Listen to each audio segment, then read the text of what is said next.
The Supergirl TV show originally aired on CBS and is now moving to the CW, and will be connected to Arrow, Flash, and Legends of Tomorrow.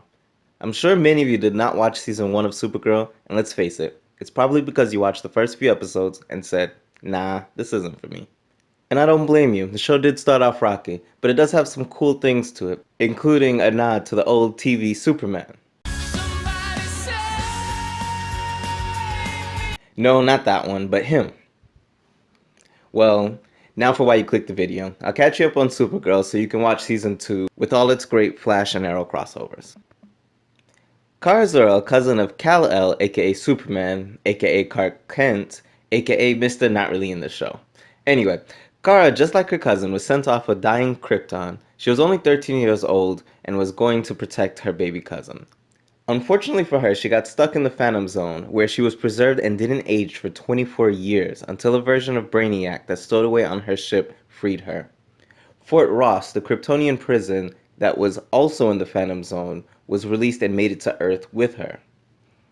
As Kara lands, she's met by her cousin who gives her a new family to raise her, and her new parents are Dean Cain from Lois and Clark and Helen Slater from the Supergirl movie. Oh, and there was a sister. But Dean Cain doesn't stay because the DEO, a secret government agency that is tasked to protect against aliens, comes for her after she exposes herself one night flying around with her sister. Instead, Dean volunteers his scientific mind to help them in order to leave his new daughter alone. About a decade later, Kara gets her plain, boring Devil Wears Prada job at Catco, a news media in National City. Then one day, a plane that her sister is on is attacked and she decides to save it, making the first appearance of Supergirl. Now, she and her team, comprised of James Olsen, who's too big and buff to be called Jimmy anymore, and Win, have a little love triangle going on where the guys like her but she only likes James, but he's part-time dating Lois' sister, and their love life is a mess.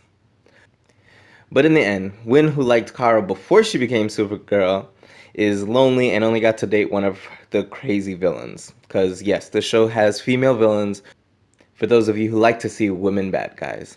And Supergirl and James get together, Lois' sister knows Supergirl's identity, and now works for the DEO. The DEO goes through some changes through this season. In the very beginning, they take Dean Cain with them on a mission to hunt J'onn J'onzz, the Martian Manhunter.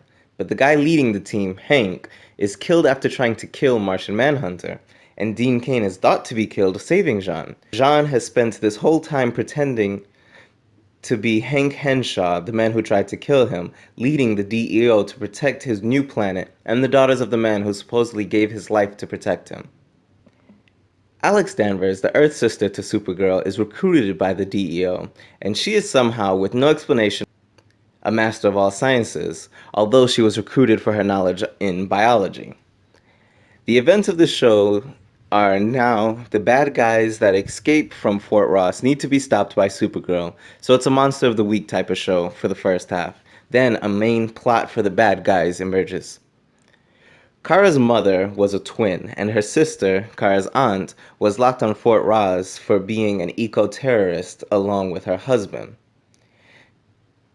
She is in command of the bad guys, and their goal is to save Earth from the same fate as Krypton through any means necessary.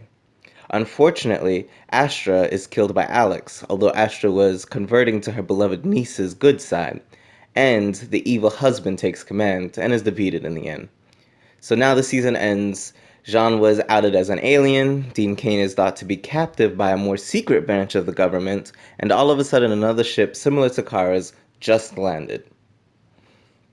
But will Flashpoint change any of this? It definitely will. First of all, we'll get to see grown Superman, because we did see baby and kid Superman, but now you're all caught up and can start watching it at Season 2, now on the CW. And don't forget to join me Sunday nights at 11 p.m. Eastern, 8 p.m. Pacific, to discuss the current week's comic book TV shows. I didn't go through everything, like how she met Barry Allen the Flash when he went universe hopping, and a bunch of other small details, so if there's anything I didn't mention that you really liked or thought was important, please leave it down below in the comments. Also, please hit the subscribe button if you haven't already to stay updated on our video posts. And thanks for watching. Till next time, Brian out.